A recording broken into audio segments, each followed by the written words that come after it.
When you're going through TSA, it's not just size that matters. I received a call from my mom who had what she thought was a very strange and probably pretty concerning experience going through airport security. She had her hands swabbed and she tested positive for a chemical that is used to make explosives. Jana, what are you up to? Well, today we are going to talk about the one ingredient that you should never use before going through airport security. Whether she made it to her international destination, I do not yet know, but hopefully. I don't yet know.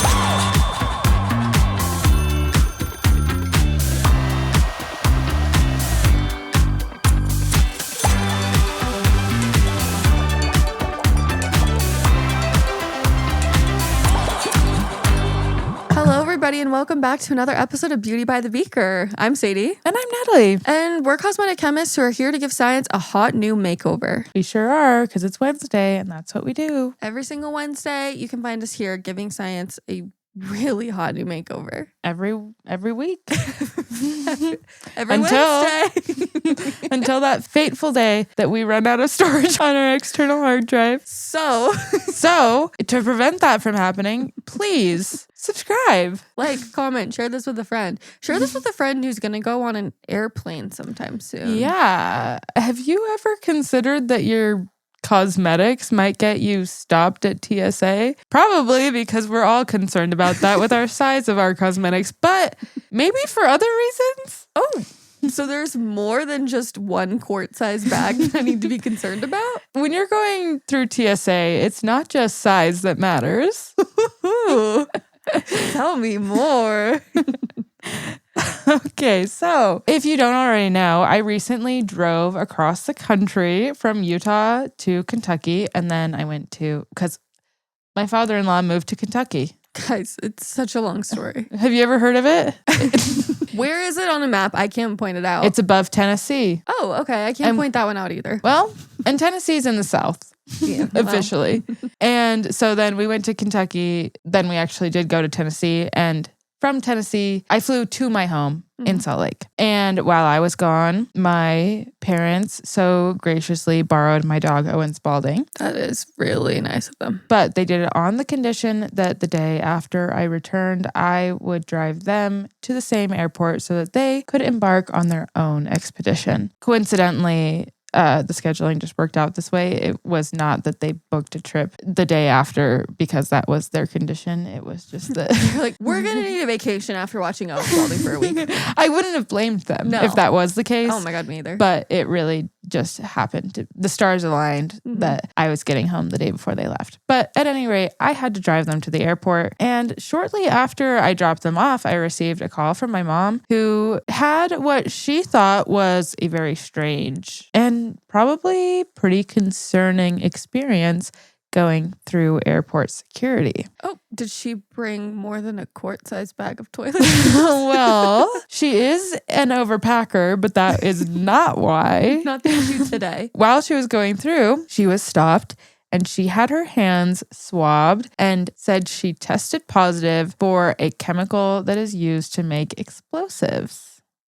Jana, what are you up to? Well, my first thought, well, yeah, potassium nitrate, duh. To me, a cosmetic formulation chemist with extensive oral care experience, this came as no surprise. It was almost an expectation. Yeah, I'm like... If she'd come back negative, it would have been weird. Exactly. I said, well, yeah, duh, you use Sensodyne toothpaste. And she said, wait, what? Huh? You know about this? Yeah. And I said, doesn't everyone? Turns out, maybe not. Oh, well, tell the people. Well, today we are going to talk about the one ingredient that you should never use before going through airport security: potassium nitrate. Keep an eye out. So what is potassium nitrate? Common theme: atoms. Positive, negative, like magnets, they stick together. We've talked about it before, but potassium nitrate, no different. This can be broken down into our positive and negative parts that magnetically attract to one another. There's the positive or cationic potassium ion, and then a negative or anionic nitrate group. So I do like that potassium is positive and nitrate is negative. That's yeah, really nice. that is. That works out so The nicely. universe did us a solid with that one. It really did. Or just human coincidence with naming and everything aligning in such a way that happened to work out. Did you manifest that? Be honest. Maybe. So that word, nitrate, might ring a bell or two for some of you because it does for me. For more than just the fact that I am a chemist and deal with chemicals. But for me, the first thing that I think of when I think of nitrates is processed meat, because I remember a time when there was a big scare around nitrates in like salted and processed meat. Oh, interesting. I'm not sure if that's something that people are still like worried about in any Probably. form. I'm sure that they are, but that is a modern day application of potassium nitrate as well. What does it do in meat? Great question. Nitrates are powerful oxidizers. What that means is what that mean?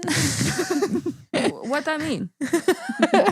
What that mean is that if you heat it up, then it supplies oxygen, essentially. If you put energy into it, then it can be a source of oxygen, or an oxidizer. Just means it can provide oxygen. And when it's used in meats, it oxidizes the meat, and you react it with the nitrates and it oxidizes it and changes the color of the meat to be red. So that's what we do now instead of using red 40 to dye meat. Crazy how the entirety of meat processing has been discussed on this podcast. Literally. Who knew this was a meat processing podcast? Literally, because we also remember when we talked about The jungle? Yes. Yeah, we've gone all the way from the beginning. And it's crazy that it's been chronological too. That's kind of insane. Weird. Oh, okay. Okay. That's wild. Yeah, just wait till we start talking about petroleum in vegan alternatives, but that's a conversation. Yeah. Nitrates are naturally occurring compounds made of nitrogen and oxygen, and they're found in soil, and they're crucial for plant growth. So if you are a human and you want a plant to growth, what might you do to it? What might you give it? Maybe I'd give it some food and water. Those are good things to give it. Another name for plant food, fertilizer. So potassium nitrate, or nitrates in general, very common ingredients in fertilizer. For potassium nitrate, it contains potassium and then the nitrate, which is nitrogen and oxygen. So potassium, nitrogen, and oxygen, all of these are really essential atoms for plants to grow. They use all of these. Right. So potassium nitrate, good I'm going to say source it's of food. good. Yeah. Good food source for plants. 2 thumbs up for plant. But nitrates are also used for a variety of other things. The compound consists of 1 nitrogen atom and then 3 oxygen atoms. So when these molecules get excited, the oxygen atoms get a little bit loosey-goosey. I love loosey-goosey. I do. So the oxygens kind of come loose, and this compound can decompose, but that results in like an oxygen output, if you will. So for each compound, 3/4 of it is oxygen. Right. Some of you may know a thing or two about oxygen. I know I need it. You do. But it can also hurt me. It can, because pure oxygen is really reactive, like explosive. Yeah. Interesting. You may know where I'm going. I could guess. Nitrates are the primary component in gunpowder and are used to make other explosives, like fireworks. Yes, exactly. So like I mentioned, when they're heated, they give off oxygen. And we all know that a fire needs oxygen in order to burn. So nitrates can kind of be thought of as little like holding vessels for oxygen. It's like a stable oxygen tank that holds onto it until it's heated up. So then once you apply energy to it, you have these little oxygen tanks that open up. Right. That results in an explosion. Oh, yeah. Yeah. They're getting really loosey-goosey.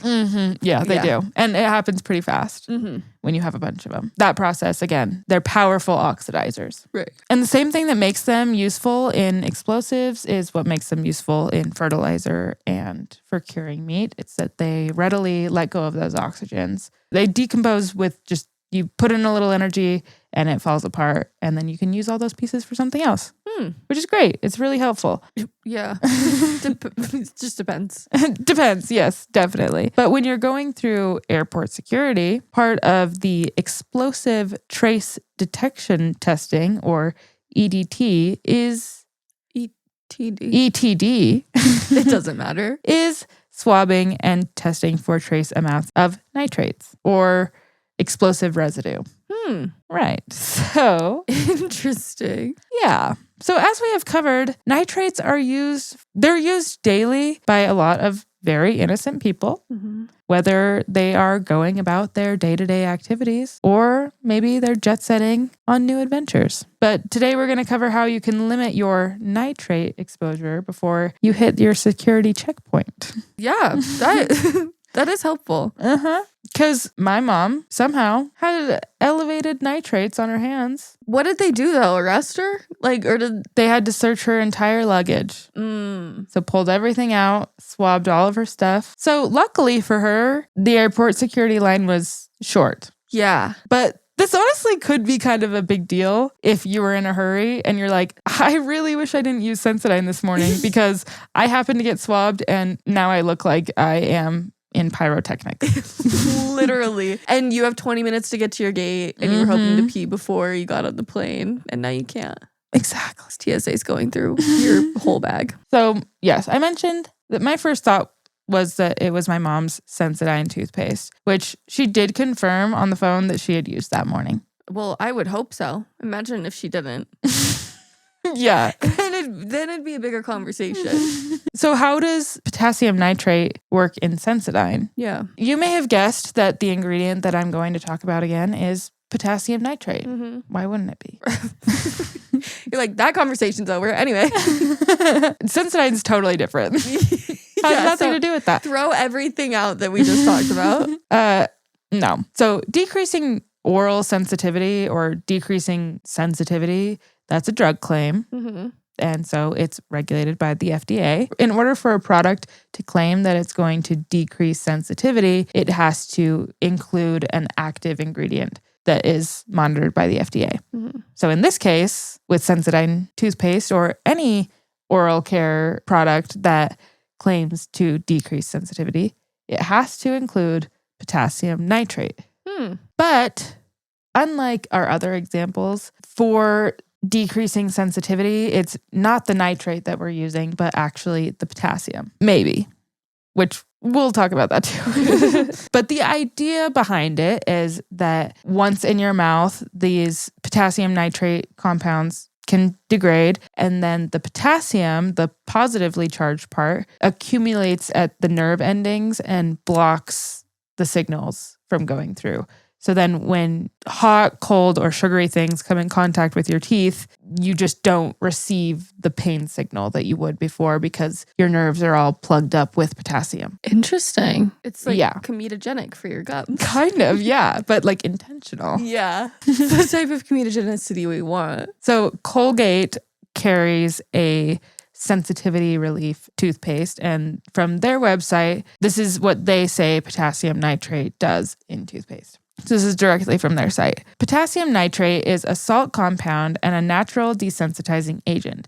It blocks pain signals from your dental nerve to your brain, so you don't feel any discomfort. By brushing your teeth with a toothpaste with potassium nitrate, you're coating your teeth with a solution that reduces pain and sensitivity. Potassium nitrate calms the tooth's nerve activity so that you feel less discomfort when eating hot, cold, sweet, or sticky foods. So that's what they're saying. Interesting theory. Yeah.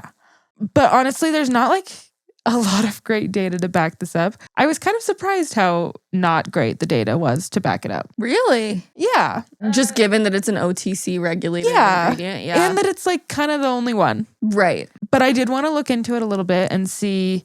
On their website, they gave what looked like a lot of good information on potassium nitrate being a good ingredient. And everyone knows about Sensodyne toothpaste. Yeah. And I think it's pretty well, like, this is exactly an example of how people don't actually care about studies to back up ingredients. As long as they assume that it's going to work, then they're on board with it working. Right. I've never questioned the validity of sensitivity relief Yeah. in oral care. Well, especially because they definitely do work, at least in my experience. Yeah. And a lot of people I know like use sensitivity toothpaste and they have great results. So it's Yeah. surprising that the data doesn't back it up, but this is kind of the best case scenario. Yeah, exactly. Yeah, and it's, again, that's not at all to say that that's not exactly what's happening. It could be that the mechanism described is exactly how it works. But at any rate, because it's what we like to do, let's talk about the study that this is kind of based on. Again, couldn't find a lot, but the best study that I found, I'll link it here. And it's one of those tests where they are kind of comparing using something to not using anything at all. So the test was comparing one group that was using a fluoride toothpaste in combination with a mouth rinse that contained 3% potassium nitrate and 90 parts per million sodium fluoride. Okay. Then the control group was just using the toothpaste with fluoride. Why did they add in the sodium fluoride in the potassium nitrate mouth rinse? Well, as you've already identified, there are some issues with this study. For one, we're comparing using a mouth rinse that contains additional fluoride to using no mouth rinse at all. Yeah. Ideally, yes, the control group would have been using the exact same mouth rinse with the additional fluoride, just without the potassium nitrate. Yeah. Kind of like the comedogenicity thing, we're testing tooth sensitivity. Yeah. It's subjective. It's subjective. And we're not super blind to it because it's not like one group didn't know they were not using mouth rinse. Right. Like, we're not. Yeah.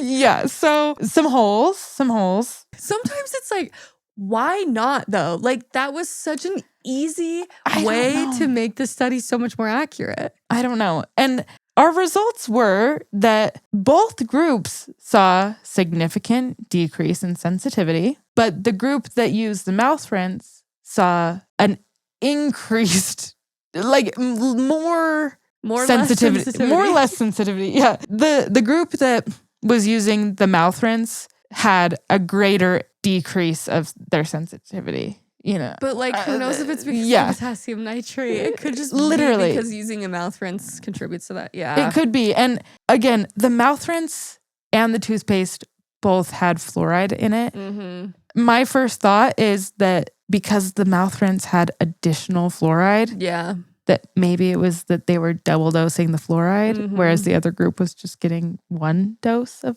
the fluoride. Yeah. It may have had nothing to do with the potassium nitrate because the toothpaste group that was just using that still saw a decrease in sensitivity. Yeah. If it was like baseline, theirs stayed completely the same and the other one had decreased, then like maybe that would be, you know, we still couldn't rule out that it was a potassium nitrate only. Right. The other study that I saw that I didn't actually include here, but was linked in some of the brand websites, like Colgate's website, was one where they basically concluded that 5% potassium nitrate decreases tooth sensitivity and higher concentrations do too.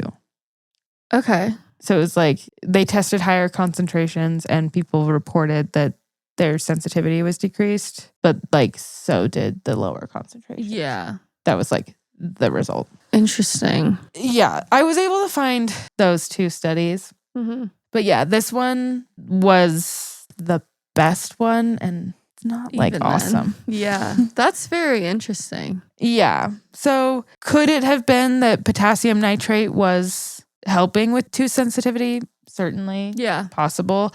But it also is probably a good idea to continue to use fluoride because that probably has a little bit more scientific backing than potassium nitrate even does.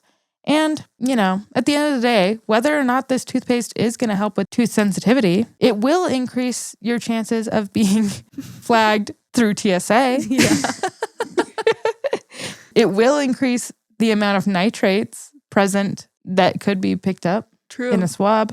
My mom had also mentioned that her TSA agent said something about like other hand creams or like baby products containing nitrates. I just wanted to dig a little bit deeper to find if there are any additional products that we need to be avoiding that have potassium nitrate in them, or if oral sensitivity products are the only ones. And I was actually only able to find 3 more products. Oh. So they're definitely not common in cosmetics. But the other 3 products that I could find that did have potassium nitrate in them are the Estee Lauder Set and Refresh Perfecting Makeup Mist. Not entirely sure why it would have them. Maybe buffering, maybe inactive. Not entirely sure. And then 2 products from La Mer, the treatment lotion and the hand treatment. Both of these contain potassium nitrate. Neither are like marketed as it has this in it as an active ingredient. It's probably just in there because the formula was made using it. I mean, it's in fertilizer and stuff. It's going to help your hands grow. Yeah, exactly. You know, we don't know all the reasons. No, they could grow and become less sensitive. Maybe it's curing your meats, your hand meats. My hands are really pink after I use that lotion. So yeah, those were the only cosmetics that I could find that were not for oral care. So if I did miss any, you know of any other cosmetics that contain potassium nitrate, please let me know. Drop them in the comments. But as for oral care, if it ever says anything about decreasing sensitivity, because that is a drug claim, we know for a fact that it is going to contain potassium nitrate. So maybe if you're in a hurry and you're going through the airport, skip that one that day. Yeah. Don't use your oral sensitivity products. Yeah. I mean, the chances of you being stopped and swabbed are somewhat low, but never zero. It's enough that they will empty your suitcase and swab all your other things too. It's mostly just an annoyance. Yeah. You're not going to get in trouble by any means. But. Yeah. Obviously, false negatives are a thing that they account for. The TSA agent didn't seem like super shocked that this had happened. Yeah. And my mom, obviously, innocently going about her travels. Yeah, she's like, I have no clue what's going on. But at least if you ever do get swabbed at TSA, now you might not be confused about why. Yeah. Because, I'd probably be like, what are you talking about? What did you find? Yeah. And maybe like your oral care products aren't a big deal, but have you ever thought about maybe don't spread fertilizer with your hands before going through TSA? True. I don't know if people are thinking about that, but that would probably be a bad idea. Me gardening 20 minutes before leaving for the airport. That is important. But yeah. I mean, if anything else, good to know that nitrates are what they're looking for and that nitrates do exist for just regular people all the time. Like throughout your day, you're going to encounter them. Yeah. Especially if you're a gardener or liker of cured meats. Exactly. Yes. But yeah, I just know, summer's coming up. We're getting to that time where people are going to be hopefully traveling, going on their summer vacays. Jet setting a little bit. Yeah. So if you happen to find yourself going through an airport, maybe keep it in mind. Yeah. Just a nice little PSA you might not have heard before. Yeah.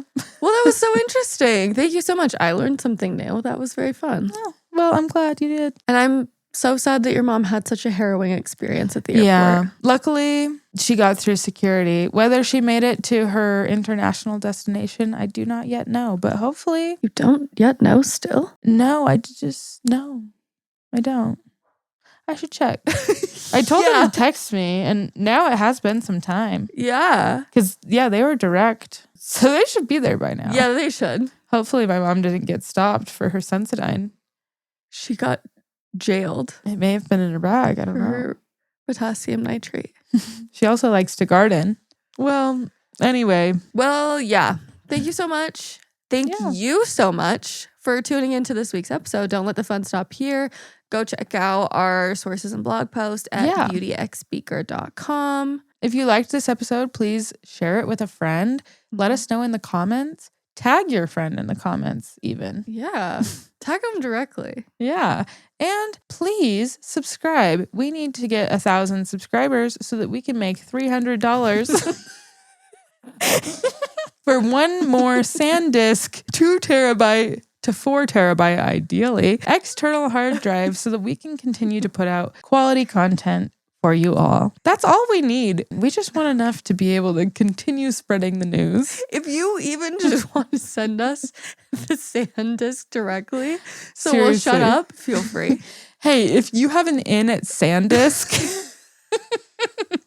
Yeah, if you have an in at SanDisk, the 4 terabyte is probably better so that we don't have to start panhandling again soon. I mean, and it's... The 4 terabytes will give us 30 more episodes. Exactly. It'll be next year. Yeah, they do make larger ones, but we'll cross that bridge when we get to it. We can't get greedy. We can't.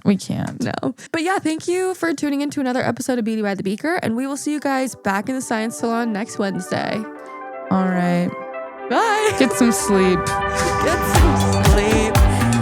Got a big flight coming up. Oh, I wish. Oh.